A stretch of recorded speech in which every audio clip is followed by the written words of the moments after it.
வணக்கம் சவுக்கு மீடியா நேயர்களே. இன்றைய அரசியல் அட்டையில் தமிழ்நாட்டில் நடந்த முக்கியமான அரசியல் மற்றும் சமூக நிகழ்வுகளை பற்றி விவாதிக்க இருக்கிறோம். வாருங்கள் சார். வணக்கம் சார். வணக்கம் மாலதி. வணக்கம் நிதிஷ். நேற்று நமது நிகழ்ச்சிக்கு எல்லாரும் சப்ஸ்கிரைப் பண்ணுங்க அப்படின்னு சொல்லிட்டு 1 மணி நேரம் மொக்க போடுறோம், பொறுமையாக பார்க்குறீங்க என்று நான் பேசியிருந்தேன்.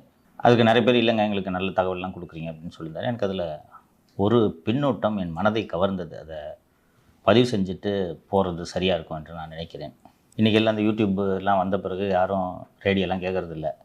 காரில் போகும்போதும் எஃப்எம் கேட்குறதே அரிதாக இருக்கிறது. அங்கேயும் போனோன்னா ப்ளூடூத்து தானே கனெக்ட் பண்ணுறான். நீங்கள் போனீங்கன்னா கேட்பீங்க, மிச்சவங்களாம் வந்து யூடியூப்பில் தான் பாட்டு போட்டு விடுவோம்.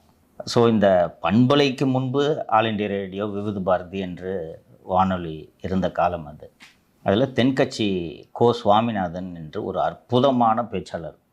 அவர் இன்று ஒரு தகவல் அப்படின்ட்டு தினமும் காலையில் 8 மணிக்கு வானொலியில் சொல்லுவார். குரல் ரொம்ப அழகாக இருக்கும், மிகுந்த நகைச்சுவை உணர்வோடு பேசக்கூடியவர். கேட்க கேட்க ரொம்ப இந்த எளிய பாமரனின் மொழியில் பேசக்கூடியவர். அந்த பாமரனின் மொழியில் ஒரு கதை ஒன்று சொல்லிவிட்டு, நகைச்சுவையான கதை ஒன்று சொல்லிவிட்டு ஒரு தகவல் ஒன்று கொடுப்பார். அதில் நீதி போதனை மாதிரி ஒன்று சொல்லுவார். அதெல்லாம் கேட்டு வளர்ந்த தலைமுறை நாங்கள். அதை குறிப்பிட்டு ஒருத்தர் கருத்து போட்டிருக்காரு. இன்று ஒரு தகவல் டெய்லி சென்னை ரேடியோ காலை 8 மணிக்கு Thenkachi Swaminathan I am studying at 1987 college. அவர் ப்ரோக்ராம் கேட்டுட்டு தான் நான் கல்லூரிக்கு செல்வேன். பழைய மெமரிஸ் ஆல்வேஸ் ஸ்வீட் மெமரிஸ். இன்னைக்கு சவுக்கு மீடியா அது போல இருக்கிறது. எனது வயது 55. உங்கள் டீமை பார்க்குறது எனக்கு சந்தோஷமாக இருக்குது. நெற்றிக்கண் திறப்பினும் குற்றம் குற்றமே என்பது தமிழ் புலவர் நக்கீரனின் வாக்கு அப்படின்னு சொல்லியிருக்காரு. ஸோ தென்கட்சி சுவாமிநாதன் அவர்களுடைய நிகழ்ச்சியோடு நமது அரசியல் அட்டையை ஒப்பிட்டு ஒருவர் கருத்து தெரிவித்திருப்பது உள்ளபடியே நமது நிகழ்ச்சிக்கு கிடைத்த ஒரு மிகப்பெரிய அங்கீகாரமாக கருதுகிறேன். யூடியூப்பில் அந்த அவர் வீடியோ இருந்துச்சுன்னா போய் பாருங்கள். நான் ஏன் இவ்வளோ சிலாகிச்சு சொல்கிறேன் அப்படின்றது தெரியும். சரி சார், இன்னைக்கு எப்படியும் விஜய் அவர்கள் என்ன பேசுனாங்க, அதை பற்றி நம்ம என்ன பேச போகிறோம் அப்படின்றத பார்க்கறதுக்கு நிறையா பேர் வருவாங்க. சப்ஸ்கிரைப் பண்ணாமல் இருந்தாங்கன்னா சப்ஸ்கிரைப் பண்ணுங்க. ரைட்டு. நீங்கள் இப்போ 2 பேரும் அந்த விஜயோட ஸ்பீச்சை விரிவாக விவாதிப்பதற்கு முன்னால் உங்கள் 2 பேருக்கும் அந்த ஸ்பீச்சில் என்ன பாயிண்ட் ரொம்ப பிடிச்சிது அப்படின்றத சொல்லிவிட்டு அதுக்கப்புறம் டீட்டெயிலாக பேசுவோம். நினைவு சின்னம் அமைக்கிறேன் அப்படின்னு சொல்லிட்டு சொன்னாங்கல்ல, அது காலகாலத்துக்கு வந்து பேசு. இன்னொன்று வந்து திமுக தான் காரணம்னு சொல்லிட்டு அந்த அரசியல் புதுசில் அங்கே பேசுவாங்கல்ல, அதுக்கு உயிர் இருந்துகிட்டே இருக்கும் அப்படின்னு நான் நினைக்கிறேன் சார். ஓடு ஓடுன்னு பாட்டு பாடுறாரு, மனசில் நின்றுச்சு. ஓடு ஓடு ஓடு வரான் வேட்டக்கா. எனக்கு கொளத்தூரில் கொத்து பரோட்டா அதுதான் என்னை கவர்ந்தது. அந்த வார்த்தை திமுகவினரை மிக கடுமையாக காயப்படுத்தி இருக்கிறது, வேதனைப்படுத்தி இருக்கிறது. கொதிச்சுட்டாங்க, பொங்கிட்டாங்க. இருந்தாலும் ஒரு முன்னாள் முதல்வரை கொத்து பரோட்டா போட்டாங்கன்ட்டு திரு மு க ஸ்டாலின் அவர்கள் மேல எனக்கு ரொம்ப பாசம் இருக்குன்னு சொல்றாரு. இப்படிதான் சொல்றாரு. சட்டப்பேரவையிலன்னா அப்பாவை காணான்னு சொல்லி விடுறாரு, இங்க என்னன்னா கொத்து பரோட்டா போட்டுன்றாரு. திமுகவினர் என்னதான் இருந்தாலும் ஒரு முன்னாள் முதல்வரை கொத்து பரோட்டா என்று சொல்லலாமா? அவர்களுக்கு நான் ஒன்றை சொல்லிக்கொள்ள விரும்புகிறேன். தமிழக முதல்வர் திரு விஜய் அவர்களுக்கும் பரோட்டாவுக்குமான உறவு இன்று நேற்று தொடங்கியதல்ல, 30 ஆண்டுகளுக்கு முன்பு தொடங்கியது. அப்படி என்ன சார் கதை அது? தொட்டப்பெட்டா ரோட்டு மேல முட்டை பரோட்டா, தொட்டுக்கொள்ள சிக்கன் தரட்டா. அடுத்த வரி ரொம்ப முக்கியம். வட்ட வட்ட கல்லு தோசை. அந்த கல்லு தோசையை வட்டமா, வட்ட வட்ட கல்லு தோசை சுட்டு தரட்டா, தொட்டுக்கொள்ள மட்டன் தரட்டா. முதல்ல சிக்கன், அடுத்து மட்டன். ஆக தமிழக முதல்வர் விஜய் அவர்களுக்கும் பரோட்டாவுக்குமான உறவு 30 ஆண்டுகள் முன்பு தொடங்கியது. 1995ஆம் ஆண்டு விஜய் அவர்கள் நடித்து வெளியான காவியங்களில் ஒன்றுதான் இந்த திரைப்படம். விஷ்ணு திரைப்படத்தோட பேர். அந்த பாட்டு யூடியூப்பில் இருக்கும், பார்த்து கண்டு கழியுங்கள். இந்த வரலாற்று உறவை மக்களுக்கு சொல்ல வேண்டியது என்னது கடமை என்ற அடிப்படையில் அந்த பரோட்டாவின் வரலாற்றை சொல்லிவிட்டு இந்த நிகழ்ச்சியை தொடங்குவது சரியாக இருக்கும் என்று நான் கருதுகிறேன். சொல்லுங்க. அவர் முதலமைச்சர் ஆக போறேன்னு கனவா கண்டாரு. அவங்க அப்பா வந்து சினிமா பின்புலம். ஸோ அவர் ஒரு ஹீரோவா நடிக்கிறாரு. ஆரம்ப கால படங்கள்ல இந்த மாதிரியான பாடல்களில் நடிச்சிருக்காரு. அப்படி பார்த்தா நாளைக்கு முதலமைச்சர் ஆவாரு அப்படின்றதுக்காகவே வளர்க்கப்பட்டவர் திரு உதயநிதி ஸ்டாலின். அவரே பார்த்தீங்கன்னா லாலா கடை சாந்தி, உன்னால் ஆனேன் பூந்தி. இந்த காவிய பாடலை நான் கேட்க தவறிவிட்டேன். இப்போ இந்த நிகழ்ச்சி முடிஞ்ச உடனே அவசியம் நான் சென்று இந்த அற்புதமான காவியத்தை கேட்கிறேன். என்றாவது ஒரு நாள் இந்த காவிய பாடலை பயன்படுது. அதுக்கு வாய்ப்பில்லை ராஜா. அவர் சிஎம் ஆக போகிறதில்ல, அப்படிலாம் கனவு கண்டு இருக்காது. நான் இருக்க வரைக்கும் நடக்காது அது. இந்த பாடலில் இன்னொரு சிறு குறிப்பு சேர்த்து சொல்லி விடுகிறேன். அப்போதெல்லாம் சினிமாவுக்கு பின்னணி பாடகர்கள் தான் பாடுவாங்க. எஸ்பிபி, மனோ இவங்க தான் பாடிட்டு இருப்பாங்க. விஜய் அப்போது தான் பாடத் தொடங்குகிறார். இந்த பாடலை பாடியது விஜய். இந்த பாட்டில் பார்த்தேன்னா இந்த பாடலை பாடியவர் உங்கள் விஜய்னு எழுத்து வரப்படுவாங்க. தொட்டபெட்டா முட்டை பரோட்டா என்ற அந்த பாடலின் அந்த அற்புத வரலாறு. ஜோக்ஸ் அபார்ட், திரு விஜய் அவர்களுடைய அந்த கரூர் நிகழ்வு உரைக்கு வந்திருக்கக்கூடிய விமர்சனங்களில் பெரும்பாலான விமர்சனங்கள் இன்னும் தேர்தல் பிரச்சார மோடிலேயே விஜய் அவர்கள் இருக்கிறார். ஒரு முதலமைச்சர் போல அவர் பேசவில்லை. பிரச்சாரத்தில் எப்படி பேசினாரோ அதே மாதிரி பேசுகிறாரு என்று எதிர்க்கட்சியினர்களும் பண்டிதர்களும் சொல்கின்றனர். மக்கள் என்ன சொல்கிறார்கள் என்பதுதான் முக்கியம்.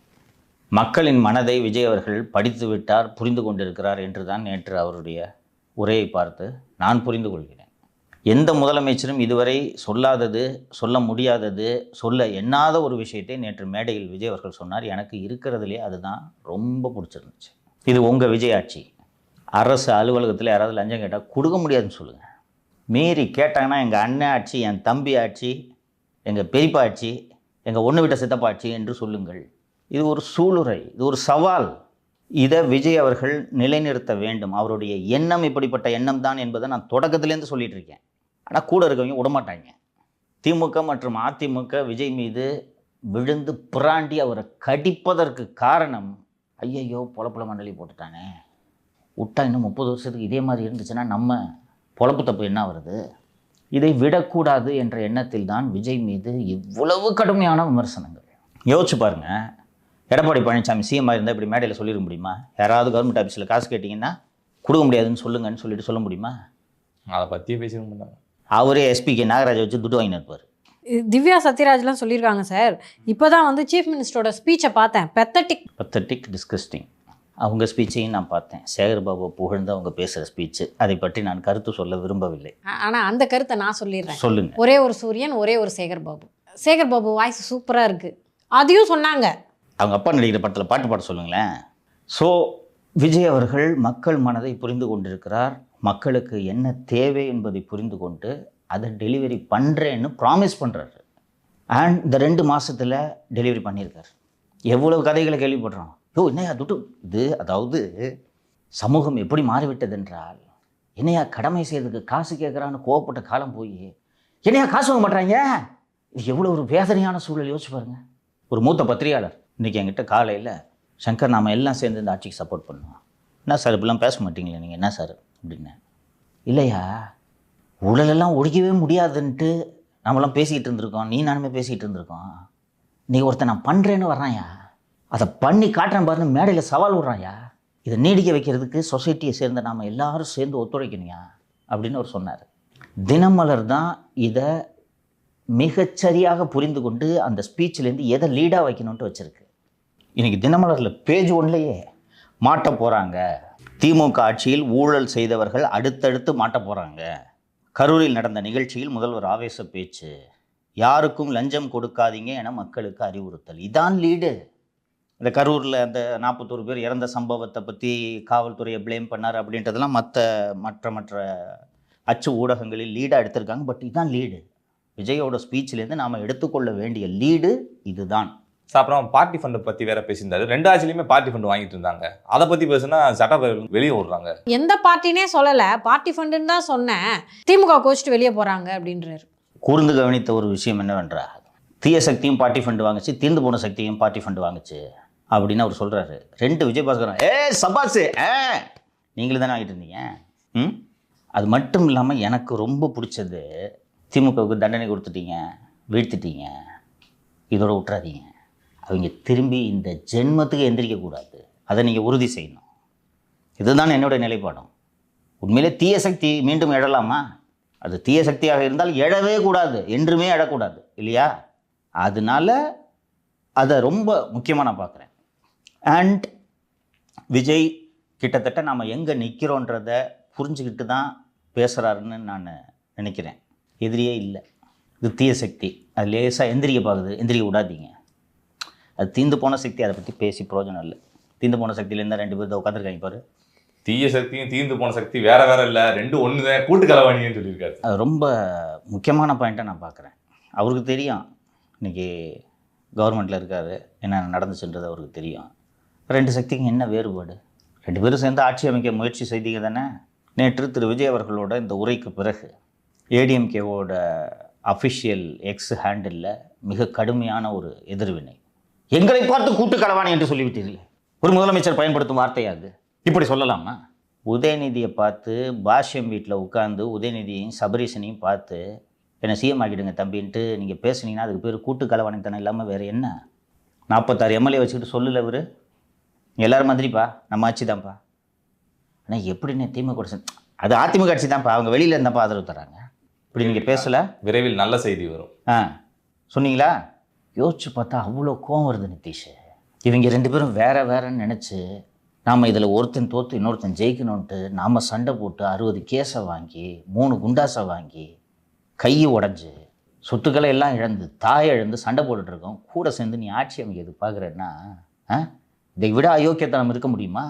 அதனால் அந்த பல்ஸை பிடிச்சிக்கிட்டு சொல்கிறாரு, பாருங்கள் 2 பேரும் வேறு இல்லை, இப்போ இனிமேல் நான் தான்.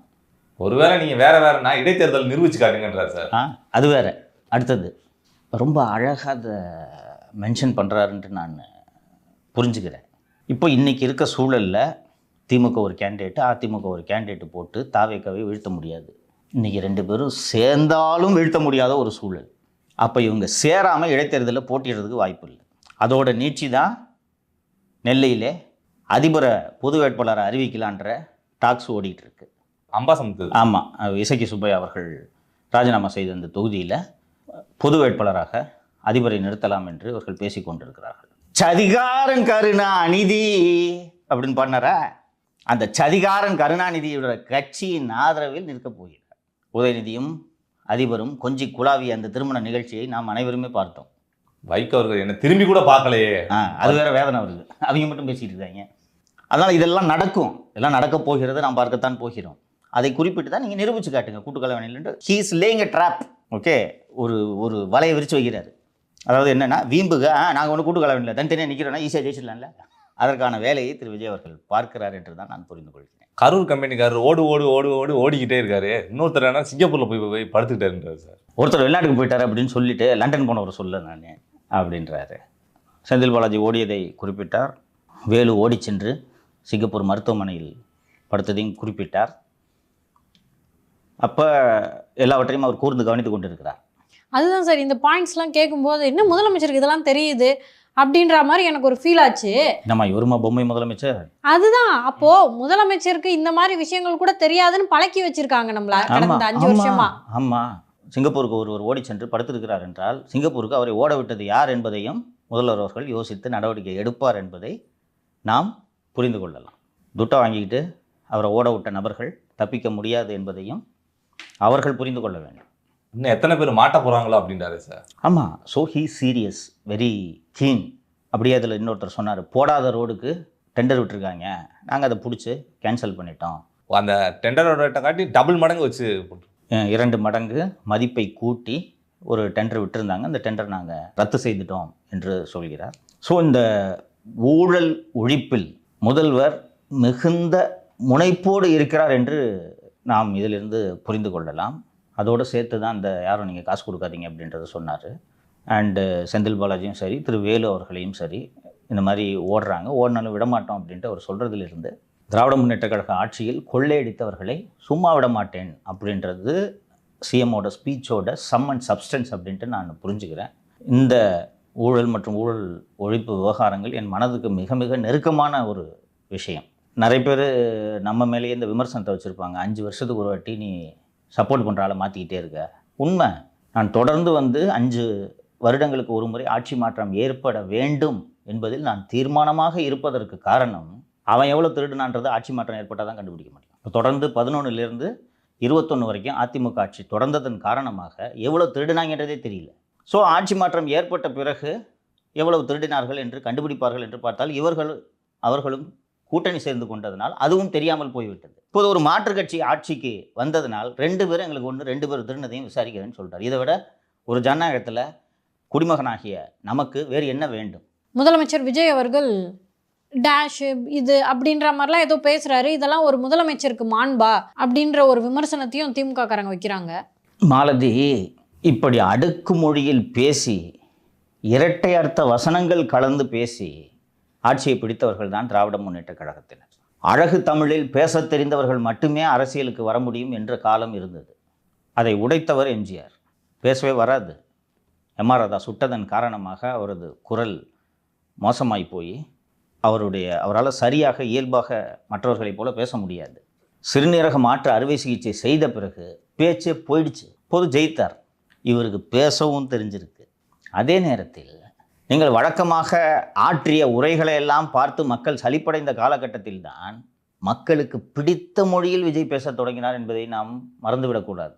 எனக்கே இவர் நண்பா நண்பீஸ்னு பேசும்போது என்ன இருந்தாலும் இப்படி பேசுகிறாரு என்று தான் தோன்றியது. ஆனால் மக்கள் அதை விரும்பினார்களா இல்லையா? இப்போதும் மக்கள் எதை விரும்புகிறார்கள் என்பதை புரிந்து கொண்டு விஜய் பேசுகிறார் என்று தான் நான் புரிந்து கொள்கிறேன். உங்களுக்கு அது அசூயை கொடுக்கலாம், நான் இப்படி பேசுகிறார் என்று இருக்கலாம். மக்கள் ஏற்றுக்கிட்டாங்க. மக்கள் ஆர்ப்பரிக்கிறார்களா? ஓடு ஓடு ஓடு ஓடுன்னு பாட்டு பாடும்போது அந்த கூட்டம் ஆர்ப்பரிக்கிறத பார்த்தீங்களா? நம்ம ஓடு ஓடு ஓடு ஓடு ஓடு ஓடு ஓடு ஓடு வராம் பாரு வேட்டக்காரன். அவர் வின் பண்ணுறாரு. மக்களுக்கு எது பிடிக்குதுன்னு தெரிஞ்சுட்டு பேசி வின் பண்ணுறாரு. மக்களுக்கு இதுதான் பிடிக்கும்னு தெரிஞ்சுன்னா இதை விட கேவலமான வேடங்களை எல்லாம் 2 கட்சிகளும் போடும். ஆமாம் இல்லையா? நீங்கள் பேசுகிறதெல்லாம் பொறுமையாக ஜனங்க கேட்க மாட்டாங்கன்னு சொல்லிட்டு தான் கிளப் டான்ஸ் மாதிரி உங்களோட மாநாடுகளில் நடனங்களை போடுறீங்களா? டான்ஸஸ் வச்சு டான்ஸ் ஆட விடுறீங்களா? இப்போ அது அடுத்த கட்டத்துக்கு போய் காங்கிரஸ் கட்சியோட ஆர்ப்பாட்டத்துல எல்லாம் நீட் எதிர்ப்பு ஆர்ப்பாட்டத்தில் இந்த டான்ஸ் தான் ஓடின்னு இருந்துச்சு. இப்படிதான் ஸ்டார்டிங் சொன்னாங்க, கொடியை தலை மேல சுத்துறாருன்னு சொல்லிட்டு. அப்புறம் பார்த்தா அவங்களோட கட்சி கூட்டங்கள்ல அவங்க கொடியை தலையில சுத்திட்டு இருக்காங்க. இதுக்கு என்ன சொல்றீங்க? இது என்ன பழக்க வழக்கம்? கொடியை போய் இப்படி சுத்தலாமா? இது முறையா? அப்படின்னாங்க. 2 கட்சியிலையும் சுத்திட்டு இருக்காங்க. அண்டு அதிமுகவோட பிரச்சார கூட்டங்களையும் அந்த கட்டம் போட்ட துண்டை எடப்பாடி அறிமுகப்படுத்தி அவங்கள எடுத்து சுத்த ஆரம்பிச்சாங்க. நீங்க அவங்கள பார்த்து காப்பி அடிக்கிறீங்க இல்லையா? ரேம்ப் வாக் யார் சார் ஆரம்பிச்சு விட்டது? அழகா சொன்னீங்க. இன்னொன்று ரொம்ப நல்லா இருந்துச்சு, ரோட் ஷோ. நேற்று திரு விஜய் அவர்களுடைய ரோட் ஷோ. இதுக்கு முன்னாடி போகும்போது செருப்புலாம் வீசினாங்க, நம்மளால் பார்க்க முடிஞ்சு. எங்கே இப்போ வீசுங்க பார்க்கலாம். ஸோ டைரெக்டாக குண்டாஸ் தான் என்னங்க சார்? ஆமாம், நீங்கள் போட்டிங்களா குண்டாஸு? ஸோ கரூர் சம்பவம் குறித்து திரு விஜய் அவர்கள் பேசியதில் எனக்கு உடன்பாடு இல்லை. பெரம்பலூர் கூட்டத்தை நான் மிகுந்த மனவேதனையோடு ரத்து செய்தேன். ஏனென்றால் காவல்துறையினர் நீங்கள் வராதிங்க, லேட் ஆகிடுச்சுன்னு சொன்னாங்கன்னு அதனால ரத்து பண்ணோம். அது மாதிரி என் கரூரில் சொல்லலை அப்படின்றாரு. இவர் தான் மேடை ஏறி மிகச்சிறப்பான பாதுகாப்பை அளித்த காவல்துறையினருக்கு நன்றி என்று சொன்னார். நான் அன்னைக்கே சொன்னேன், ஞாபகம் இருக்கா? ஒரு அரசியல் கட்சி தலைவர் போலீஸை போய் பாராட்டுறாரு, இவர் என்ன அப்படி இருக்கிறாரு? முதல்ல போலீஸ் டிபார்ட்மெண்ட்டுக்கு என்னுடைய மனமார்ந்த நன்றிகள். அவங்க இல்லைன்னா அந்த பைபாஸ்ல இருந்து இந்த ஸ்பாட்டுக்கு என்னால வந்திருக்க முடியுமான்னு எனக்கே தெரியல. Once again thank you so much. நேற்று அதுக்கு பதில் அளிச்சிருந்தாரு சார். இப்படியான ஒரு நாடகம் நடத்துவாங்கன்னு எனக்கு தெரியாது, அது தெரியாமல் நான் உங்களுக்கு நன்றி சொல்லிட்டேன். அடிப்படையில் இந்த விஷயம் உச்சநீதிமன்ற ஓய்வு பெற்ற நீதிபதியின் மேற்பார்வையில் விசாரணையில் இருக்கிறது. எதற்காக அதை பற்றி பேசுகிறீர்கள்? ஒரு வார்த்தை, நான் அதை பற்றி விரிவாக பல விஷயங்கள் என்னால் பேச முடியும். ஆனால் உச்சநீதிமன்ற உத்தரவில் அது விசாரணை நிலுவையில் இருப்பதன் காரணமாக நான் அது பற்றி பேச விரும்பவில்லைன்னு கடந்து செல்வது தான் ஒரு முதல்வருக்கு அழகு. சதி பண்ணிட்டாங்க, அவங்க சதி பண்ணிட்டாங்கன்னா அந்த சதி இருக்குதா இல்லையான்றதை கண்டுபிடிக்கிறது தான் சிபிஐ விசாரணை நடத்திட்டு இருக்கு. அதை நீதிபதி அஜய் ரஸ்தோகி மேற்பார்வை செய்து கொண்டிருக்கிறார். அப்போ நீங்கள் ஒரு தியரி சொல்கிறீங்க, நாம் திராவிட முன்னேற்ற கழகத்தின் அதிகாரிகளை கடுமையாக விமர்சனம் செய்தோம். நீங்கள் நீதிபதி அருணா ஜெகதீசன் தலைமையில் ஒரு ஆணையத்தை போட்டிருக்கிறீர்கள். உங்களது காவல்துறை ஒரு விசாரணையை நடத்தி கொண்டிருக்கிறது. அப்படி இருக்கும்போது இதுதான் நடந்துச்சு, இப்படி தான் நடந்துச்சுன்ட்டு உங்கள் அதிகாரிகள் தலைமைச் செயலகத்தில் உட்கார்ந்து பேட்டி அளித்தால் அப்போது விசாரணை எப்படி நேர்மையாக நடக்கும் என்று அப்போதே நாம் திமுகவினரையும் திமுக அதிகாரிகளையும் விமர்சனம் செய்தோம். அப்போ நீங்கள் பேசுனீங்கனாலும் அதே விமர்சனம் தானே உங்களுக்கு வரும். அதனால் இதை முதல்வர் தவிர்த்திருக்க வேண்டும் அப்படின்றது தான் என்னோட. ஒரு வரியில் கடந்து போயிடலாம், எங்க நான் அதை பற்றி பேச விரும்பலங்க. இல்லை, போனதே கரூர் சம்பவம்ன்ற அடிப்படையில் இருக்கட்டும். இதை சொல்லிவிட்டு ஓப்பன் பண்ணுங்க. அதை பற்றி பேசுறதுக்கு நிறைய என்கிட்ட இருக்குங்க. ஆனால் விசாரணை நடந்துட்டு இருக்க நேரத்தில் ஒரு முதலமைச்சராக நான் இதை பற்றி பேசுவது பொருத்தமாக இருக்காது. அதனால் நான் அதை பற்றி பேச விரும்பவில்லை, அவ்வளோதான். சரி சார், விஜய் அவர்கள் பேசி முடித்தோடனே ரொம்ப நாளாக எங்கிட்ட ஓடி திருந்து செந்தில் பாலாஜி அவர்கள்லாம் கருத்து சொல்லியிருக்காரு சார். 10 நாள் ஆளவே காணோம் அவரை. போலீஸாரும் தேடிட்டே இருக்காங்க, ஆளை கண்டுபிடிக்க முடியல. நேற்று திடீர்னு ஒரு கருத்து சொல்லியிருக்காரு, பார்த்தீங்களா? போலீஸார் தேட வேண்டிய இடத்தில் தேடவில்லை. தமிழக முதல்வர் மாதவரம் பால் பண்ணையில் மாடு மேய்க்க அனுப்பிய அதிகாரியின் பாதுகாப்பில் செந்தில் பாலாஜி 10 நாட்களாக இருந்தார். ஏன் அந்த அதிகாரி பாதுகாப்பு கொடுத்தார் என்றால், அந்த அதிகாரி உளவுத்துறையில் இருந்த 2 ஆண்டுகளுக்கு மாதந்தோறும் 1 கோடி ரூபாயை அண்ணன் செந்தில் பாலாஜி கொடுத்து கொண்டிருந்தார். என்னை பற்றி நல்லா அனுப்புங்கன்னு. அந்த நன்றி விசுவாசத்திற்கு உங்களையும் உங்கள் சகோதரரையும் பாதுகாப்பாக வைத்துக் கொள்கிறேன் என்று அந்த அதிகாரி வைத்திருந்தார். செந்தில் பாலாஜி ஒரு பக்குவமான பொலிட்டீஷியனுக்கு உரிய ஒரு நேர்த்தியோடு அதற்கு எதிர்வினை ஆற்றினார் என்று நான் பார்க்கிறேன். தனி விமானம் பிடித்து யார் ஓடியது என்பது மக்களுக்கு தெரியும். அதே போல் துணை பொதுச் செயலாளர் திருமதி கனிமொழி அவர்களும் ரொம்ப அழகாக பண்ணாங்க.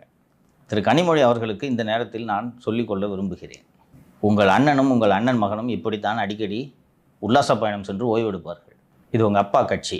உண்மையிலேயே விஜய்க்கு ஒரு வலுவான எதிர்க்கட்சியாக செயல்பட வேண்டும் என்று நீங்கள் நினைத்தீர்கள் என்றால் உங்கள் படைகளை இதுபோல் முன்னின்று வழி நடத்துங்கள். கனிமொழி ரொம்ப அழகாக லீட் பண்ணாங்க. மக்கள் கூட யார் நின்னது யார் ஓடுனதுன்னு மக்களுக்கு தெரியுங்க. அண்டு முதலமைச்சர் பக்குவமாக பேசணும் அப்படின்னாரு. இந்த சிவசங்கர்லாம் டபா என்ன பேசுறதுன்னே தெரியல. இஷ்டத்துக்கு ஒரு 3ஆம் தர பேச்சாளர் மாதிரி தான் அவருடைய எதிர்வினை இல்லாமல் இருந்தது. அண்ட் இந்த நேரத்தில் குறிப்பிட வேண்டியது, ஒரு தேர்தல் முடிந்தது போலவே இல்லை தமிழக சூழல். தேர்தல் நடக்கும் சமயத்தில் இருந்த பரபரப்பை விட மிக அதிகமான பரபரப்பு தமிழகத்தில் தினந்தோறும் நிலவை கொண்டிருக்கிறது. தினந்தோறும் பரபரப்பு செய்திகள். அண்ட் முன்னெப்போதும் இல்லாத அளவுக்கு மக்களுக்கு அரசியலின் மீது ஆர்வம் ஏற்பட்டிருக்கிறது. சீரியல் பார்த்து கொண்டிருந்த பெண்கள் எல்லாம் அரசியல் நிகழ்ச்சிகளை பார்க்கிறார்கள். நேற்று அந்த விஜய் அவர்களுடைய அந்த கரூர் நிகழ்ச்சி வந்து இந்த யூடியூப்பில் பார்க்கலான்னு பார்த்தா 15 நிமிஷமாக விஜய் கான்வாய் போகிறத காமிச்சிட்ருக்காங்க லைவில். சரி, என்னடா அது இப்படி பண்ணுறாங்களேன்னு சொல்லிட்டு எவ்வளோ பேர் பார்க்குறாங்கன்னு பார்த்தா, புதிய தலைமுறையில் ஒரு 10,000 பேர் பார்த்துக்கிட்டு இருக்கான், தந்தியில் ஒரு 8,000 பேர் பார்த்துக்கிட்டு இருக்கான், பாலிமரில் ஒரு 15,000 பேர் பார்த்துட்டு இருக்கான், டிவிகேவோட யூடியூப் சேனலில் 88,000 பேர் பார்த்துட்டு இருக்கான். இது கான்வாய் போகிறத டர்ன்னு போயிட்டு இருக்கு அந்த வண்டி. இத்தனைக்கு ஏன் வேலைக்கு போயிருப்பாங்க, அப்போ ஸ்கூலுக்கு போயிருப்பாங்க, ஒர்க்கிங் டே.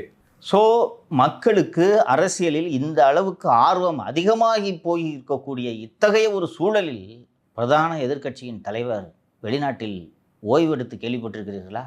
ஏன்னா அந்த லண்டனில் இருக்கிற அந்த தேம்ஸ் பிரிட்ஜு லேசாக சாஞ்சிருக்கு, கொஞ்சம் வந்து தூக்கி பிடிங்கன்னு கூப்பிட்டாங்களே அவங்கள. அவ்வளோ முக்கியமான வேலையா? நான் என்ன சொல்கிறேன், ஒதுங்கிருங்க. சரி, ஒதுங்கிட்டு அவர் மகன்கிட்டையாவது கொடுக்கலான்னு பார்த்தா, அப்பா இன்னொரு சைடு ஒரு தூணு சாஞ்சிருக்கு, அதை நான் வந்து முட்டு கொடுக்குறேன் இவரும் போகிறாரு. ஸோ அந்த கட்சியை தேத்துறது கஷ்டம் திமுகவை. இருந்தாலும் இதை தேற்றி ஒரு அரசியல் கட்சி எப்படி செயல்பட வேண்டுமோ அப்படி இதை செயல்பட வைக்க வேண்டும் என்று திருமதி கனிமொழி அவர்கள் நினைத்தால் இதுதான் தருணம். அவர்தான் அரசியலை அரசியலாக பார்க்கிறார். முழுநேர அரசியல்வாதியாக அவர்தான் இருக்கிறார்.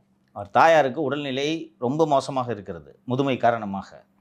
அதெல்லாம் விட்டுட்டு கட்சியை விட்டுறக்கூடாதுன்றதுக்காக வந்து அவர் தொடர்ந்து அரசியல் நிகழ்ச்சிகளில் பங்கெடுக்கிறார் என்றால் அவர்தான் இதை வழிநடத்த தகுதியானவர். பாப்பா ஏதாவது இடைத்தேர்தலில் ஸ்டேட்டுக்கு வராங்களான்னு வந்தால் சிறப்பாக இருக்கும்.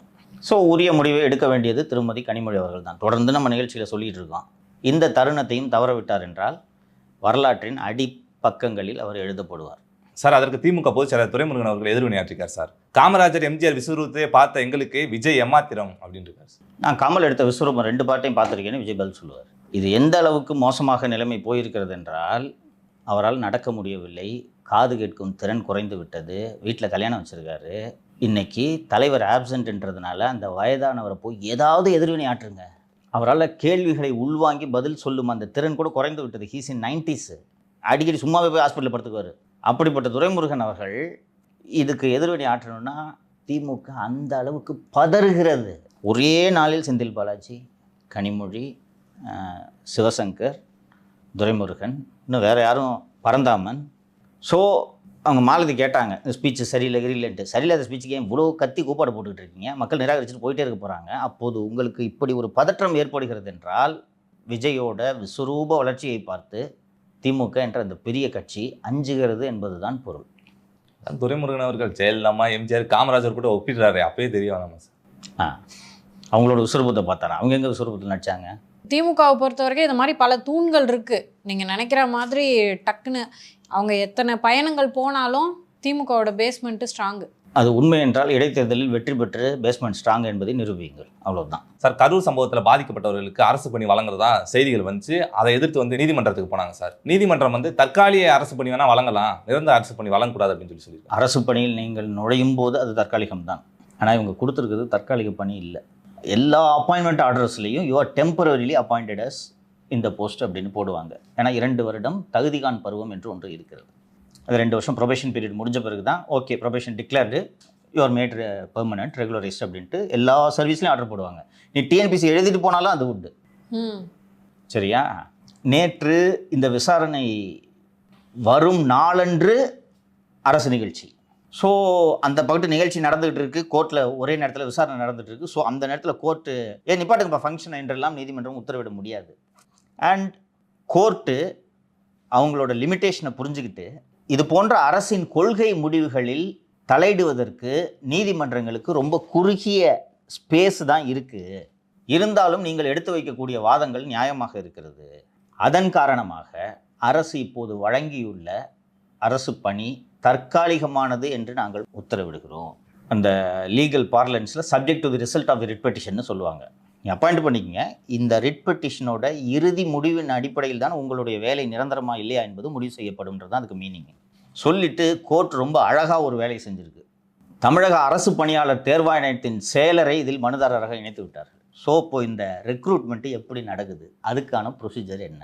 விபத்தில் இறப்பவர்கள், ஒரு மோசமான ஒரு சம்பவத்தில் இயற்கை சீற்றங்களில் இறப்பவர்கள், அல்லது அரசின் நடவடிக்கையால் இறப்பவர்கள், இவர்களுக்கெல்லாம் அரசு வேலை வழங்குவதற்கென்று ஏதாவது பாலிசி இருக்கிறதா, அதையும் முடிவு பண்ணுறோம். இன்னொன்று, அந்த கோர்ட்டோட ஒரு அப்சர்வேஷன் எனக்கு ரொம்ப பிடிச்சிருந்துச்சு. வழக்கமாக இந்த மாதிரி கோர்ட்டுக்குன்னு மேட்ரு போச்சுன்னா குறைஞ்சது 8 வருஷம். அது போல் சொல்லாமல் இப்போது பணியில் சேர்பவர்கள் முதல் மாதம் சம்பளத்தை வாங்கிறதுக்கு முன்னாடி நாங்கள் இதை விசாரிக்கிறோம். அண்டு பெஞ்ச், நல்ல பெஞ்ச், ரொம்ப அழகாக தீர்ப்பெழுதக்கூடிய நீதிபதி இந்த அமர்வுக்கு தலைமை தாங்குகிறார். அதனால் இதற்கு ஒரு முடிவு வரும், முடிவு வர வேண்டும் என்று நான் விரும்புகிறேன். இது நான் மீண்டும் சொல்கிறேன், இது தவறு. அண்டு நேற்று அந்த நீதிமன்றத்தில் வாதிட்ட அரசு வழக்கறிஞர் தூத்துக்குடி துப்பாக்கி சூட்டை இறந்தவங்களுக்கு வேலை கொடுத்துருக்காங்க. அதுவும் இது ஒன்றா? அது அரசின் நடவடிக்கையால் ஏற்பட்ட உயிரிழப்பு. அதற்கு வேலை கொடுப்பதற்கு நான் எதிர்ப்பு சொல்ல மாட்டேன். ஏன்னா ஒரு ஸ்டேட் ஆக்ஷனால் நீங்கள் வீட்டில் உயிரிழக்கிறீங்க. இது உள்ள டீப்பாக விமர்சனம் பண்ண வேணான்னு நினைக்கிறேன். குழந்தைய தூக்கிட்டு வராதிங்கன்னு திருப்பி திருப்பி அரசாங்கம் சொல்லுது, காவல்துறை சொல்லுது, இந்த கட்சி சொல்லுது. 2 வயசு குழந்தைய தூக்கிட்டு போகிறீங்க, யார் தவறது? அதுக்கு உங்களுக்கு கவர்மெண்ட்டால் கொடுக்கணுமா? அதனால் இது அரசு செய்த தவறு அப்படின்ட்டு தான் நான் இதை பார்க்குறேன். ஸோ நீதிமன்றத்துக்கு விசாரணை போயிடுச்சு. ஸோ நீதிமன்றம் ஒரு நல்ல தீர்ப்பை இது தொடர்பாக வழங்கும் என்று நான் புரிந்து கொள்கிறேன். ஆனால் இது கண்டினியூஸ் லிட்டிகேஷனு. இப்போ நீதிமன்றம் வேலை கொடுத்தது தப்புன்னு சொல்லிட்டாங்கன்னு வச்சுக்கோங்க, இந்த வேலை வாங்கினவங்க கோர்ட்டுக்கு போவீங்கல்ல, என்னங்க கொடுத்துட்டு பிடிக்கிட்டாங்க, எனக்கு நோட்டீஸ் கொடுக்காம பிடிக்கிட்டாங்க, நான் 1 வருஷம் வேலை பார்த்துருக்கேன், எனக்கு நிரந்தரம் பண்ணுங்க, அது ஒரு 10 வருஷம் போகும், அதுக்கு அரசு வழக்கறிஞர் போய் வாதாடணும் இல்லையா? இல்லை, அரசு ஒவ்வொரு முடிவையும் எடுக்கும்போது பல முறை யோசித்து ஒரு முடிவை எடுக்க வேண்டும். ஸோ குழந்தை இயேசு அரசு என்பதால் கற்றுக்கொள்வார்கள். சார், இப்போ தான் அரசு பணியை பற்றி பேசணும். அது தொடர்பாக இன்னொரு செய்தி வேறு வந்திருக்கு. சார் பதிவாளர் அலுவலகங்களில் வரவேற்பாளர் அப்படின்னு சொல்லிட்டு ஒரு பணி நியமிக்க முடிவு பண்ணியிருக்கேன் சார் அரசு. இது மிக மிக வரவேற்க தகுந்த ஒரு முடிவு. மாலதி தான் பல கோடிக்கு சொத்து வாங்கியிருக்காங்க. அதனால் அடிக்கடி பத்திரப்பதிவு அலுவலகத்துக்கு போனதுனால அவங்களுக்கு இது குறித்த அனுபவம் இருக்கும். யாருமே சீண்ட மாட்டாங்க. போனோமா, தலையும் புரியாது வாழும் புரியாது தம்பி. எங்கே போய் இப்போ டாக்குமெண்ட்டை ப்ரெசென்ட் பண்ணணும், என்ன பண்ணணும்னு ஒன்றுமே தெரியாது. அதுவும் இந்த குறிப்பாக இந்த சொத்து பதிவில் ஈடுபடுபவர்கள் பெரும்பாலும் முதியவர்கள் இல்லையா? பிள்ளைங்க பெருசுக்கிட்ட எழுதி வாங்கிடலாம் அப்படின்ட்டு இந்த வயதானவர்களை இந்த பத்திரப்பதிவு அலுவலகங்களுக்கு கொண்டு செல்வார்கள். சார், முதல்ல வரவேற்பாளரோட வேலை என்ன புரியல. ஸோ வரவேற்பாளர்னு ஒருத்தரை நீங்கள் நியமிச்சிட்டிங்கன்னா போனோடனே என்ன வேணும் உங்களுக்குன்னு கேட்டோன்னே, இந்த மாதிரி நான் பத்திரம் பதினா, இல்லை பத்திரம் பதிச்சுட்டேன் டாக்குமெண்ட் வேணும், இல்லை ஏதோ என்ன வேலையோ உனக்கு, இது மாதிரி வீட்டை விட்டு ஓடி வந்துட்டோம், ரிஜிஸ்டர் மேரேஜ் பண்ணோம் அப்படின்லாம் சொன்னீங்கன்னா, இது பாருங்கள் இதுதான் ப்ரொசீஜர், டாக்குமெண்ட்லாம் கொண்டு வந்துருக்கீங்களா, கரெக்டாக கொண்டு வந்துருக்கீங்க, ஓகே இதை கொண்டு போய் அவர்கிட்ட கொடுங்க அப்படின்னா இந்த வேலை உங்களுக்கு சுலபமாகும். இதற்கு அரசு ஊழியர்களை தேர்வு செய்து நியமிக்கலாம் என்பது தவறு. அவங்களுக்கு ஒரு 35,000 குறைஞ்சபட்சம் கொடுக்கணும். ஸ்கேலாக போய் போட்டிங்கன்னா அந்த செலவினத்தை ஏற்கும் நிலையில் இந்த அரசு இல்லை. ஸோ என்ன பண்ணலான்னு கேட்டிங்கன்னா, அவுட் சோர்ஸ் பண்ணுங்கள். இப்போது எல்லா இடங்களிலும் சேவை மையம் இருக்கிறது அல்லவா?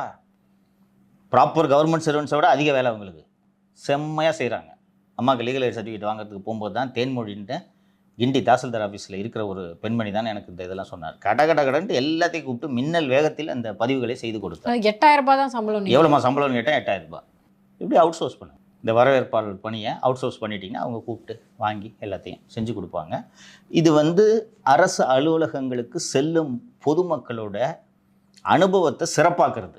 போயிட்டு நீ நார்மலாக போயிட்டு வந்தேன்னா இவனுங்க கூட மல்லு கட்டுறதுக்குள்ளே என் உயிர் போதுன்ட்டு தான் எல்லாரும் வெளியில் வருவோம் அரசு அலுவலகத்தை விட்டு.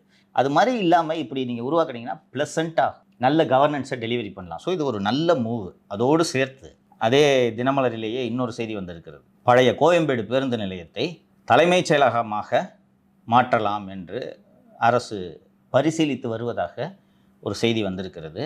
உண்மையிலேயே இதுவும் வரவேற்க தகுந்த ஒரு நகர்வு. என்ன காரணம் என்றால், இப்போது தலைமைச் செயலகம் இருக்கும் இடம் தமிழக அரசுக்கு சொந்தமான இடம் அல்ல. அது இந்திய இராணுவத்துக்கு சொந்தமான இடம், கோட்டை. அந்த காலத்தில் வெள்ளைக்கார கோட்டை இல்லை, அது அப்படியே ஆர்மிக்கு போயிடுச்சு. அங்கே நாம் வாடகை இருக்கிறோம், தமிழக அரசு. மாதம் மாதம் ரெண்ட் கட்டணுமா அதுக்கு? அங்கே பார்த்தோன்னா நீ தலைமைச் செயலகம் போனதில்லை, அதனால தெரியாது. பாதி ஆர்மி இடம் அது. அண்ட் கடுமையான இட நெருக்கடி. பேருக்கு தான் பெருசாக ஒரு செக்ரட்டரியேட் அப்படி இப்படின்லாம் தெரியும். சீனியர் ஐஏஎஸ் ஆஃபீஸர்ஸ்லாம் 10 ரூமில் உட்காந்துருப்பாங்க. அண்டு சந்தில் பூந்து பூந்து பூந்து போகணும். ஒரு அலுவலகத்துக்கும் இன்னொரு அலுவலகத்துக்கும் இடம் எங்கே இருக்குன்னு கண்டுபிடிக்கிறதுக்கே சிரமமாக இருக்கும். கடுமையான இட நெருக்கடி. பொதுமக்கள், அதுவும் இப்போ இந்த அரசு வந்த பிறகு பொதுமக்கள் ஏராளமாக வந்து செல்கிறார்கள், வாகனங்கள் நிறுத்த இடமில்லை. ஸோ கோயம்பேடு சரியான இடமா என்பதை மீண்டும் ஒரு முறை யோசித்து கொள்ள வேண்டும்னு நினைக்கிறேன் நான். ஏன்னா கோயம்பேடில் எப்படி போக்குவரத்து இருக்கிறது என்பதே அந்த பகுதியில் நம்ம அடிக்கடி போயிட்டு வரோம், நமக்கு தெரியும். இப்போ தலைமைச் செயலகம் அங்கே வந்துச்சுன்னா அந்த ரோடு என்னத்துக்கு ஆகும்? ஸோ கொஞ்சம் தள்ளி கூட வைங்க, தப்பு இல்லைன்றேன். அமைச்சர்களும் அதிகாரிகளும் காரில் செல்ல போகிறார்கள். அந்த இடத்தில் வேலை நடக்க வேண்டும் என்று நினைக்கக்கூடிய பொதுமக்கள் எவ்வளவு தூரமாக இருந்தாலும் செல்வார்கள். ஸோ மற்ற பொதுமக்களுக்கு சிரமம் இல்லாத வகையில் ஒரு நல்ல இடமாக தேர்ந்தெடுத்து விஜயாட்சியிலேயாவது இதுக்கு விடிவு கிடைக்குதான்ட்டு பார்க்கலாம். ஏன்னா இதற்கு முன்பு ஆண்ட 2 முதல்வர்களும் இந்த தலைமைச் செயலகம் கட்ட முடிவெடுத்து அது நிராசையாகி போனது. கருணாநிதி ஆசையாக கட்டினார் தலைமைச் செயலகத்தை. அதற்கு முன்பு 2001 ஆட்சி காலத்தில் தான் என்று நினைக்கிறேன், எனக்கு சரியாக நினைவில்லை. 2001 எந்த பீரியடுன்னு கரெக்டாக நினைவில்லை. நான் ஒரு தலைமைச் செயலகம் கட்டுறேன்னு சொல்லிட்டு ராணி மேரி கல்லூரியை இடிக்கிறதுக்கு ஜெயலலிதா திட்டமிட்டார். அது பழம்பெரும் கல்லூரி. அந்த கல்லூரி மாணவிகள், ஓய்வு பெற்ற பேராசிரியர்கள், அப்போது இருக்க பேராசிரியர்கள்லாம் கடுமையான போராட்டங்கள்லாம் நடத்தி நிப்பாட்டிட்டாங்க. அப்புறம் தான் இப்போது இந்த ஓமந்தூரார் அரசு மருத்துவமனை தலைமைச் செயலகத்துக்காக கட்டப்பட்டது. 2006 ஆட்சி காலத்தில் கலைஞர் கருணாநிதியின் ஆசை திட்டங்களில் இது ஒன்று. அதுக்கு மேலே ஒரு டூம் இருக்கும். ஜெயலலிதா இந்த டிசைனே நல்லா இல்லை, பாண்டிச்சேரி போலீஸ் தொப்பி மாதிரி இருக்கு அந்த டூமு என்று சொல்லி வந்ததும் முதல் வேலையாக மருத்துவமனை ஆக்கினார். கொஞ்சம் யோசிச்சு பாரு, இவங்க 2 பேர் சண்டையில் எவ்வளவு காசை கறியாக்கியிருக்காங்க தெரியுமா? செக்ரட்டரியேட்டை மனசில் வச்சு தானப்பா பில்டிங் கட்டியிருப்பாங்க, அது ஹாஸ்பிட்டல். அப்புறம் கோட்டூர்புரத்தில் உலகத்தரம் வாய்ந்த நூலகம், அண்ணா நூற்றாண்டு நூலகம். ஜெயலலிதா ஹாஸ்பிட்டலாக்கு எதுக்கே 2 ஹாஸ்பிட்டல்? இது குழந்தைங்க ஹாஸ்பிட்டல் ஆகியா? அப்புறம் நானும் அப்போது எனது நண்பர் புகழேந்தியும் உயர்நீதிமன்றத்தில் பொதுநல வழக்கு தாக்கல் செய்த போது அப்போது MY இக்பால் என்ற ஒரு தலைமை நீதிபதி இருந்தார்.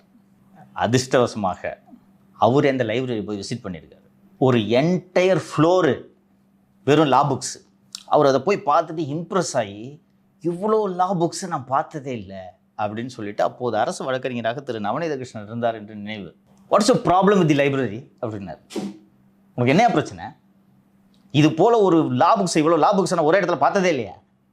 உங்களுக்கு என்ன பிரச்சனை? இல்லைங்க, அது குழந்தைகள் மருத்துவம், போய் வேற எங்கேயாவது குழந்தைங்களுக்கு மருத்துவ கட்டு போ அப்படின்னாரு.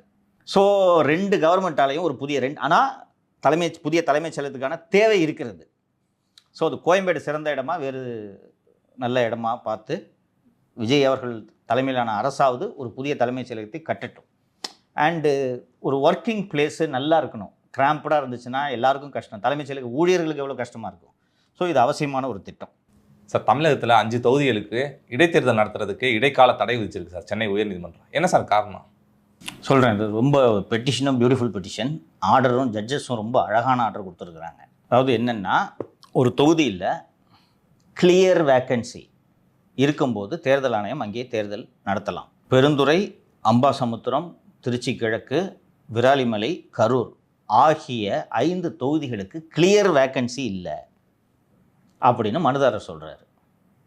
ஏன் கிளியர் வேக்கன்சி இல்லை அப்படின்ட்டு சொல்கிறாருன்னா, லுக், இந்த 5 தொகுதிகளில் தேர்தல் வழக்கு நிலுவையில் இருக்கிறது. அதாவது அங்கே டிக்ளேர் பண்ண கேண்டிடேட்டுக்கு எதிராக தேர்தல் வழக்கு நிலுவையில் இருக்கிறது. அந்த தேர்தல் வழக்குகளில் இந்த வேட்பாளர் முறைகேடு செய்து வெற்றி பெற்று விட்டார், அதனால் இவரது வெற்றியை செல்லாது என்று அறிவிங்கள் என்பதோடு மட்டுமல்லாமல் அந்த வழக்கை தொடுத்தவர் இந்த தேர்தலில் வெற்றி பெற்றவர் முறைகேடுகளில் ஈடுபட்டிருக்கிறார், ஆகையால் அவர் வெற்றி பெற்றதாக அறிவித்ததை செல்லாது என்று கூறிவிட்டு நான் வெற்றி பெற்ற வேட்பாளர் என்று அறிவிங்கள் என்று அந்த வழக்கில் ஒரு பிரேயர் இருக்குது. உதாரணத்துக்கு திருச்சி கிழக்கு எடுத்துக்கிட்டால் 2வது இடத்திற்கு வந்த அண்ணன் திரு இனிகோ இருதயராஜ் அவர்களோட பிரேயரில் திரு விஜய் அவர்கள் வெற்றி பெற்றது செல்லாது, ஏன்னா குழந்தைங்களை வச்சு ரைம்ஸ் பாடி ஜெயிச்சிட்டாரு, அது விதிமீறல், அதனால் அவருடைய வெற்றியை செல்லாது என்று அறிவித்து விட்டு நான் வெற்றி பெற்றதாக அறிவிங்கள்னு ஒரு பிரேயர் வச்சுருக்காரு. இல்லை அது அப்படி வைக்க முடியுமா? ரீஎலெக்ஷன் தான் கண்டக்ட் பண்ணுவாங்க. வைக்க முடியும். தீர்ப்புகளும் வந்திருக்கிறது. என்ன அவர் இல்லை இவர் தான் வெற்றி பெற்றாருன்னு சொல்லி அந்த தீர்ப்பு வரும்போது 12 வருஷம் இருக்கும். அதுக்குள்ளேயும் 2 எலெக்ஷன் முடிஞ்சு ராதாபுரம் இன்பதுரை அவர்களின் 150 வாக்குகளே என்னமோ வெற்றி பெற்றாருன்னு நினைக்கிறேன். இன்பதுரையோட வெற்றி செல்லாதுன்னு திரு அப்பாவு அவர்கள் தொடுத்த வழக்கு 12 வருஷம் கழிச்சு இப்போ கிடைச்சிது. அதுக்கப்புறம் ஒரு எலெக்ஷன் நடந்து அப்பாவு ஜெயிச்சு ஸ்பீக்கர் ஆகி மகன் அலெக்ஸை வச்சு சம்பாரிச்சு, சரி அது வேறு கதை, அதுக்குள்ள போக வேண்டாம். 2011 வந்து சைதை துரைசாமி அவர்கள் திரு மு க ஸ்டாலின் அவர்களுக்கு எதிராக போட்ட வழக்கு இன்னும் உச்சநீதிமன்றத்தில் தீர்ப்பு ஒத்தி வைக்கப்பட்டு 2-3 மாதங்கள் ஆகிறது. அது வேற மு க ஸ்டாலின் அவர்கள் டிஸ்குவாலிஃபை பண்ண வாய்ப்பு இருக்கு அப்படின்லாம் பேசிட்டு இருந்தோம். பண்ணியிருந்தா என்ன தியாகி ஆயிருப்பாரு. நல்ல வேலை பண்ணல, ஆகையால் கொத்து போராட்டமாகி விட்டார். கரெக்ட். ஸோ இது கிளியர் வேக்கன்சி இல்லை. அந்த எலெக்ஷன் பெட்டிஷனை கோர்ட் ஒருவேளை டிசைட் பண்ணி திரு இனிகோ எரிதராஜ் தான் திருச்சியில் வெற்றி பெற்ற வேட்பாளர் என்று அறிவித்தால் அப்போது இப்போது நடத்தும் தேர்தல் என்ன ஆகும்? அப்போ அது கிளியர் வேக்கன்சி இல்லை, மொத்தம் 7 வேக்கன்சி. இந்த 5 தொகுதிகளில் எலெக்ஷன் பெட்டிஷன் ஃபைல் பண்ணியிருக்கிறவங்க அவர் அந்த வெற்றி பெற்றவரை செல்லாதுன்னு சொல்லிட்டு என்ன வெற்றி பெற்றவரை அறிவிங்கன்னு சொல்லியிருக்காரு. ஸோ கிளியர் வேக்கன்சி இல்லை. கிளியர் வேக்கன்சி இல்லாத இடத்துக்கு தேர்தல் ஆணையம் எப்படி தேர்தல் நடத்த முடியும் என்று சொன்னதை நீதிமன்றம் ஏற்றுக்கொண்டு இது சரியாகத்தான் இருக்கிறது. அப்போது தேர்தல் ஆணையம் கிளியர் வேக்கன்சி இல்லாத ஒரு இடத்துக்கு இடைத்தேர்தல் நடத்தலாமா இல்லையா என்பதை இந்த நீதிமன்றம் விரிவாக ஆராய வேண்டிய ஒரு தேவை எழுந்துள்ளது. ஆராயறதுக்கு 10 வருஷம் ஆகுமே, 10 வருஷம் நிப்பாட்ட முடியுமா சார்? நான் ஏற்கனவே சொன்னேன், எலெக்ஷன் பெட்டிஷன் ஃபைல் பண்ண சமயத்தில் சொன்னேன், இது போல் தொடர் விமர்சனங்கள் எழுவதால் இந்த எலெக்ஷன் பெட்டிஷன் எல்லாம் 5 வருஷம் 8 வருஷத்துக்கு இழுக்கிறதுக்கு இப்போது நீதிமன்றங்கள் தயாராக இல்லைன்னு சொன்னேன் அன்னைக்கு. அதனால் இந்த வழக்கை அடுத்த விசாரணைக்காக 31/7/2026 அன்று தலைமை நீதிபதி அமர்வு ஒத்திவைத்திருக்கிறது. இப்போ இது மட்டும் இல்லை, 55 எலெக்ஷன் பெட்டிஷன் ஃபைலாக இருக்குன்னு சொன்னேன், எல்லாமே வேக வேகமாக முடிக்கப்படும். இதற்கென்று பிரத்யேகமாக ஒரு பெஞ்சை நீதிபதிகளை நியமித்து வேகமாக விசாரிக்கணுன்ற முடிவுக்கு நீதித்துறை வந்துவிட்டது. அதனால் டிலே ஆகாது. இப்போது பை எலெக்ஷன் நடக்கும், ஜெயிச்சிடலான்னு சொல்லி வேகமாக ராஜினாமா பண்ணீங்களேயா, போச்சா? 1 மாதம் சம்பளம் வந்துருக்குங்களா? நேரம் சம்பளம் வந்திருக்கும். ஏன்பா சட்டசபைக்குள்ள போறதே எவ்வளோ எம்எல்ஏவா இருக்கிறது எப்படி இப்போ சும்மா போய் மாப்பிள்ளைன்னு சுற்றிட்டு இருக்குது, அசிங்கமா இல்லை சார்? மாப்பிள்ளை நீங்களே ஆரம்பிச்சிட்டீங்க. மாப்பிள்ளை ஒரு செய்தி ஜூனியர் விடல வந்திருக்கு சார், அதை நான் படிக்கிறேன் சார். இதற்கிடையே புதிதாக தாவேக்காவில் இணைந்திருக்கும் முன்னாள் அமைச்சர் மாப்பிள்ளை என்று மேக்கப் அமைச்சரை சுற்றி வருகிறாராம். அவரை அழைத்து கொண்டு ஒவ்வொரு அமைச்சரின் அலுவலகத்துக்கு புகுந்து புறப்படுகிறார். மாப்பிள்ளை, தொழில் நேக்கு உங்களுக்கு தெரியாது, நீங்க அமைதியா இருங்க, உங்களுக்கு என்ன தேவையோ அதை நான் முடிச்சு தரேன் என்று சொல்லியிருக்கிறாராம். மேக்கப் அமைச்சருக்கு குவாரி தொழில் உருவாக்கி தரவும் உத்தரவாதம் கொடுத்திருக்கிறாராம். முன்னாள் அமைச்சர் திடீரென என்ட்ரி கொடுத்து மேக்கப் அமைச்சரை கையில் எடுக்க முனைவதால் இது நாள் வரையில் ஆட்டம் போட்ட அந்த உதவியாளர் ஏக கடுப்பில் இருக்கிறாராம். சார், திமுக மாப்பிள்ளைன்னு தெரியும், இது என்னங்க சார் தாவேக்கா மாப்பிள்ளை? சொல்கிறேன் நான். அதோடு சேர்த்து அதற்கு முந்தைய பத்தியில் வந்திருக்கக்கூடிய செய்தியையும் சேர்த்து படித்தாதான் ரெண்டும் ஒரே நபர் தொடர்புடைய செய்தி. மேக்கப்போடு வலம் வரும் கோட்டை மாவட்ட அமைச்சர் தொழில் நிறுவனங்களின் சங்கடங்களுக்கு ஏற்றவாறு ஒரு ரேட்டை நிர்ணயித்து சைலண்டாக கல்லா கட்ட தொடங்கிவிட்டாராம். அதிமுக ஆட்சியில் மாண்புமிகுவாக இருந்தவரின் உதவியாளர் தான் மேக்கப் அமைச்சருக்கு உதவியாளராக தற்போது பணியில் சேர்ந்திருக்கிறார். அரசு துறைக்குள் கரை கண்டவர் என்பதால் சகல வித்தைகளையும் மேக்கப் அமைச்சருக்கு சொல்லிக் கொடுக்கிறாராம் அந்த உதவியாளர். இது ஒரு போர்ஷன். இப்போ மேக்கப் அமைச்சர் யாருன்றதை ஃபஸ்ட்டு நீங்கள் கண்டுபிடிக்கணும். புதுக்கோட்டை மாவட்டத்தை சேர்ந்த முகமது ஃபர்வாஸ் தான் அந்த மேக்கப் அமைச்சர். சரியா? அவர்கிட்ட டைரக்டா பேச சொல்லியிருந்தாலே எங்களுக்கு தெரியாது. உண்மை. ஸோ அவருக்கு உதவியாளராக சேர்ந்திருப்பவர் யாருன்னா, அதிமுக ஆட்சி காலத்தில் தொழிலாளர் நலத்துறை அமைச்சராக இருந்த திருமதி நிலோஃபர் கஃபீலுக்கு பிஏவா இருந்த நபர் இப்போ இந்த முகமது ஃபர்வாஸுக்கு உதவியாளராக சேர்ந்திருக்கிறார். அவர் இதில் ஜூனியரில் வந்திருக்கிற மாதிரி சகல வித்தைகளையும் மேக்கப் அமைச்சருக்கு சொல்லி கொடுக்குறார். இங்கே அமௌண்ட்டு, அவர் லேபர் மினிஸ்டரில் இங்கே லேபர் பிரச்சனைன்னு சொல்லி இண்டஸ்ட்ரியை மிரட்டினேன்னா துட்டை கொண்டு வந்து அடுக்குவாங்க அப்படின்னு சொல்லி கொடுத்து அவர் நேக்க போக வசூல் ஸ்டார்ட் பண்ணிட்டார். எல்லாமே அமைச்சருக்கு நான் தான், ஒன்றும் தெரியாது, சின்ன பையன், இன்னும் கல்யாணம் கூட ஆகல, நான் பார்த்துக்கிறேன் அப்படின்னு சொல்லி அவர் வசூலை போட்டுக்கிட்டு இருக்கார். அந்த துறையின் அமைச்சரைத்தான் மேடையிலேயே குட்கா அன்போடு மாப்பிள்ளைன்னு விழித்தாரா? அப்படியே பிடிச்சி கொஞ்சிட்டே போனாரே கையோட, எனது அன்பு மாப்பிள்ளை பர்வேஸ் அவர்களை சொன்னாரா? அவர் செக்ரட்டரியேட்லேயே தான் குடியிருக்காராம், எங்கேயும் போகிறது இல்லையா. கையை பிடிச்சிட்டு மாப்பிள்ளை நீ ஒன்றும் கவலைப்படாத, நீ தான் எல்லாம், உனக்கு தெரியாது உன் பவர், அண்டன் சொல்லித்தரேன் அப்படின்னு கூடவே இருந்துக்கிட்டு இவர் பர்வேஸை ஆக்கிரமிக்க தொடங்கியதும் அந்த பழைய உதவியாளர் இருக்கார்ல, அந்த பழைய பெருச்சாலி நிலோஃபர் கஃபீலோட உதவியாளர், அவர் காண்டா வர்றான், என்னையா புதுசாக வந்து இந்த ஆள் எல்லாத்தையும் இது பண்ணிட்டாருன்னு. இப்படி ஒரு மென்டார் கிடைக்கிறதெல்லாம் வரம் சார். என்ன வர்றான், பர்வேஸ் அமைச்சரவையில் இருக்காரா இல்லையான்றது விரைவில் தெரிந்துவிடும். முதலமைச்சர் யாராவது காசு கேட்டால் என்கிட்ட சொல்லுங்கள், ஏற்கனவே திருடினவங்கள விடமாட்டேன்னு சொல்லிட்டு இருக்காரு. அப்போது இந்த குட்கா மாதிரி ஆட்களை கிட்ட சேர்க்கலாமா? சரி சேர்த்திங்க, சேர்த்துன்னா தம்பி அதிகபட்சம் உனக்கு கிடைச்ச சலுகை 2 சலுகை. ஒன்று காரில் தாவேகக்கூடிய கட்டிக்கு, தோளில் தாவேக துண்டை போட்டுக்கு, இது 2 தான், புத்துனாப்புல போயிரு என்று வான் பண்ணணும். இவங்களுக்கு இடம் கொடுத்த உடனே போய் மந்திரி கையில் பிடிச்சிக்கிட்டாரா? உண்மையிலேயே அந்த அமைச்சர் விவரம் தெரியாது, புது பையன் இல்லையா, இன்னும் திருமணம் கூட ஆகல. போய் ராமச்சந்திரன், ரத்னம் மற்றும் கரிகாலன் ஆகியோரோடு சேர்ந்து மணல் கடத்தி கொண்டிருந்த நபரை கொண்டு போய் அறிமுகப்படுத்தி வச்சிருக்காரு. பரணி கார்த்திகேயன் அதால் பேர். இந்த பரணி அறிமுகப்படுத்தி மணல் ஆரம்பிக்க போகிறாங்க. மொத்தத்தையும் பார்த்துக்குவாங்க. மாதம் மாதம் இம்பிட்டு ஒரு அமௌண்ட்.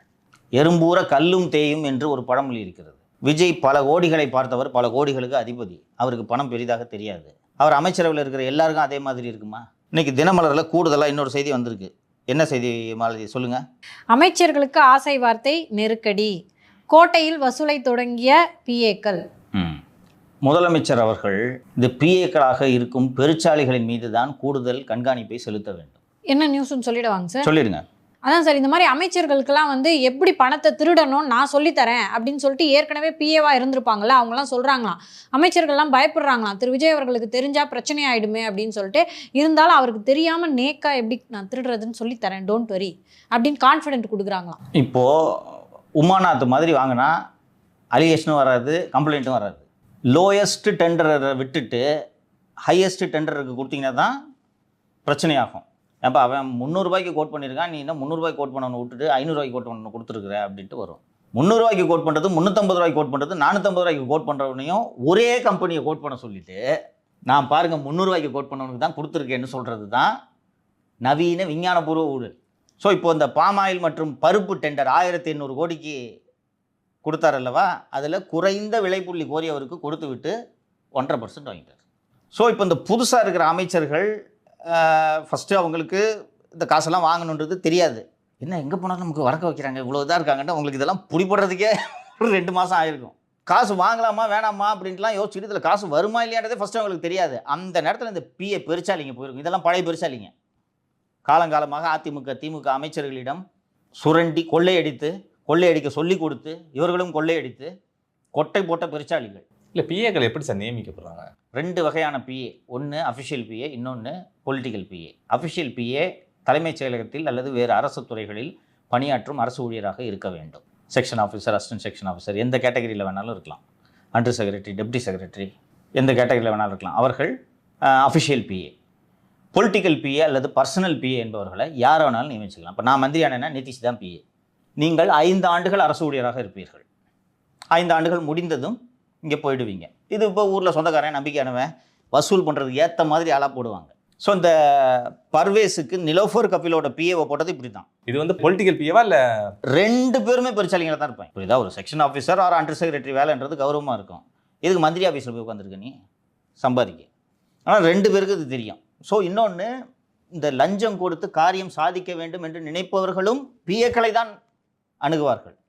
அவங்க நான் மினிஸ்டர்கிட்ட பேசிக்கிறேன் அப்படின்ட்டு சில பிஏங்கெல்லாம் எந்த அளவுக்கு போவாங்கன்னா மினிஸ்டருக்கே தெரியாமல், சார் இது சாதாரண ஃபைல் சார், கையில் போடுங்க சார்னு போட வச்சுருவேன்.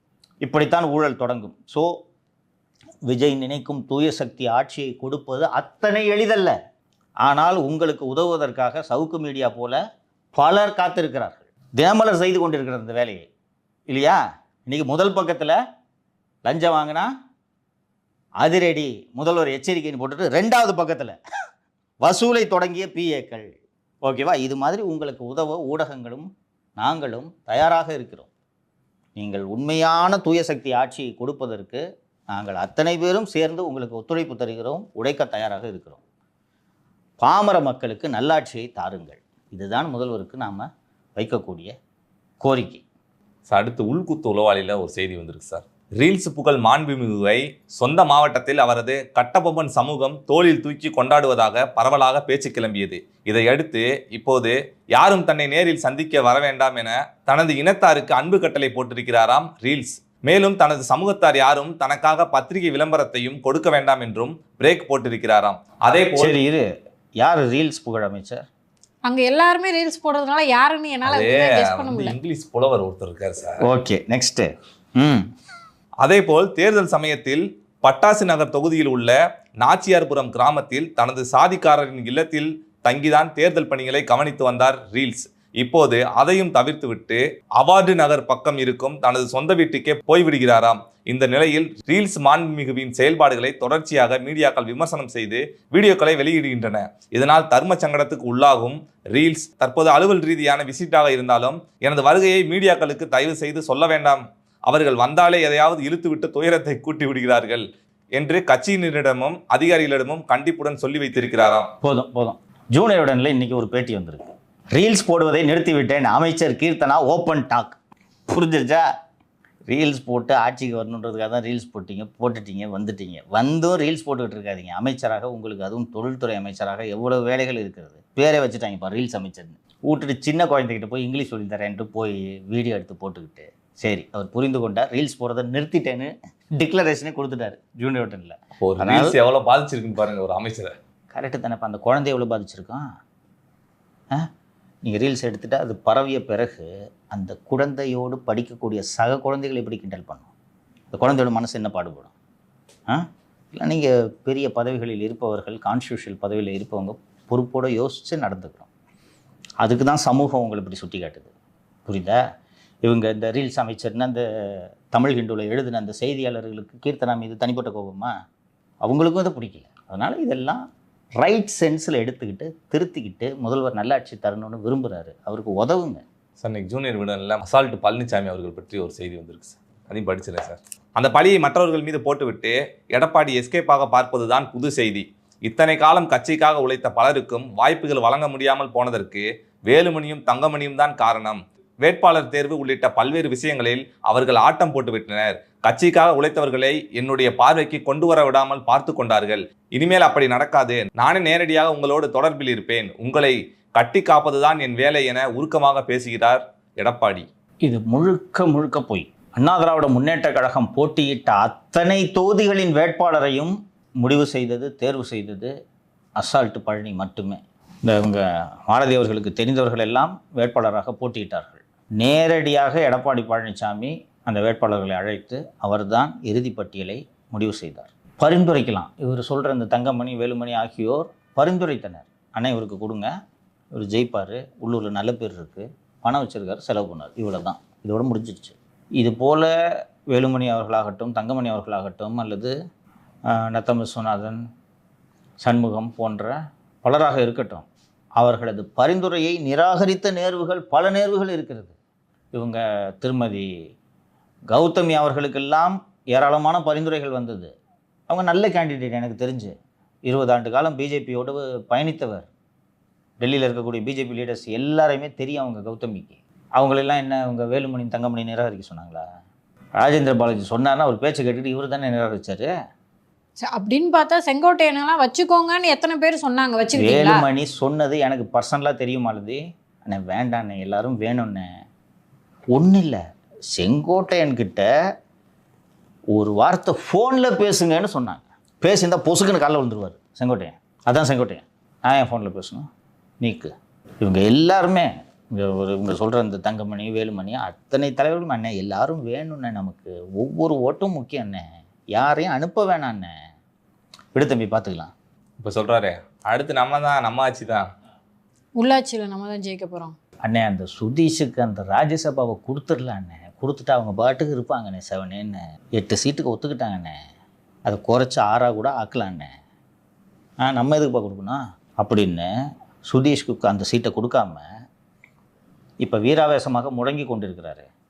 தனபால்னு ஒரு எம்பி, அவருக்கு கொடுத்தாரு. சும்மா கொடுக்கல, 25 கோடி வாங்கிட்டு கொடுத்தாரு. தெரியுமா? எல்லாம் வெளியில் சொல்ல வேணான்னு பார்த்தேன், பேச வைக்கிறாரு.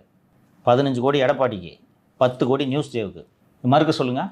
நியூஸ் டேவுக்கு 10 கோடி பேங்க் அக்கௌண்ட்லேருந்து தனபால் அனுப்பிச்சிருக்காரு. இல்லைன்னு சொல்லுங்கள். சம்பளம் போடணும்ல, 25 கோடி கொடுத்துட்டு வாப்பா.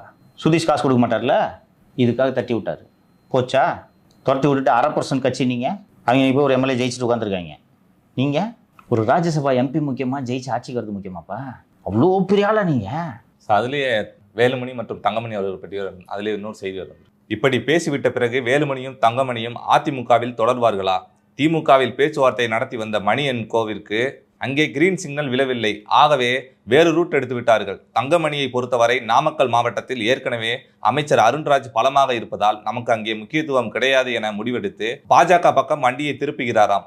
தாவேகாவில் இணைய பாஜக மேலிடத்தின் அனுமதிக்காக காத்திருக்கும் வேலுமணியும் அனுமதி கிடைத்ததும் பனையூருக்கு வண்டியை விட காத்திருக்கிறாராம். வேலுமணி அவர்களாகட்டும் தங்கமணி அவர்களாகட்டும் திமுகவுக்கு போவதற்கு எந்த முயற்சியும் எடுக்கவில்லை என்பதை உறுதிபூர்வமாக நான் தெரிவித்துக் கொள்கிறேன்.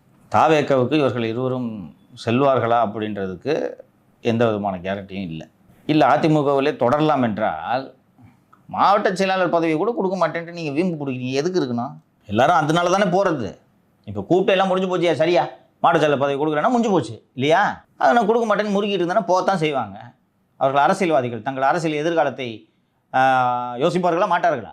இவர் எந்த பதவியும் கொடுக்க மாட்டார். ஒரு இத்து போன கொள்கை பரப்பு துணை செயலாளர், இணை செயலாளர், துணை செயலாளர், இணை துணை செயலாளர், இப்படி இத்து போன போஸ்ட்டை நீங்கள் தூக்கி அவங்களுக்கு கொடுத்தீங்கன்னா அவங்களுக்கு தெரியாதா இந்த பதவியோட மரியாதை என்னன்றது? அவங்களுக்கு தெரியாதா? மாவட்ட செயலாளருக்கு மட்டும்தான் கிளைக்கழக நிர்வாகிகளை நியமிக்கும் அதிகாரம் ஏடிஎம்கேவோட கான்ஸ்டியூஷன் படி இருக்குது. நீங்கள் கொடுக்குற பதவி என்ன பதவின்னு தெரியாது? அப்படின்னே புடிவாதான். அசால்ட்டு பழனிசாமி அவர்கள் அதிமுகவை அழித்து விட்டுத்தான் மறுவேளை பார்ப்பார். தமிழக அரசியல் எங்கே சென்று கொண்டு இருக்கிறது? இப்போ உட்காந்து ஐடி விங் சரியில்லை, ஆட்டுக்குட்டி விங் சரியில்லை. சரி, இயக்குனர் சுதா கோங்குரா அவர்கள் வந்துட்டு சென்னை உயர்நீதிமன்றத்தில் ஒரு வழக்கு தொடர்ந்தாங்க. எனக்கு சம்பள பாக்கியே கொடுக்கல, ஆனால் வந்து டான் பிக்சர்ஸ் வந்து இன்னொரு படத்தை எடுத்து ரிலீஸ் பண்ணுறாங்க, அதனால அந்த படத்துக்கு தடை விதிங்க, எனக்கு சம்பளத்தை போய் வாங்கி கொடுங்கன்னு சொல்லிட்டு சென்னை உயர்நீதிமன்றம் மனு தாக்கல் பண்ணியிருந்தாங்க. நேற்று அது தள்ளுபடி செய்யப்பட்டிருக்கு சார். மனிதர்கள் எப்படிப்பட்டவர்கள் என்பதை இந்த வழக்கின் மூலமாக இந்த சமூகம் தெரிந்து கொள்ள வேண்டும். ஃபஸ்ட்டு சுதா கோங்குராவுக்கு இவ்வளவு சம்பளத்திற்கு அவர் தகுதியானவர் அல்ல. அவ்வளவு பெரிய டைரக்டர்லாம் கிடையாது. அவர் 15 கோடி சம்பளமா? என்ன படத்துக்கு சார் சம்பளம் தரல? தீ பரவட்டும் போய் பார்த்தோம், ஞாபகம் இருக்கா? தலை விண்ணுன்னு வெளில வந்தோமே. அவங்க ஃபிக்ஸ் பண்ண சேலரி தானே சார்? சரிம்மா, வரேன்.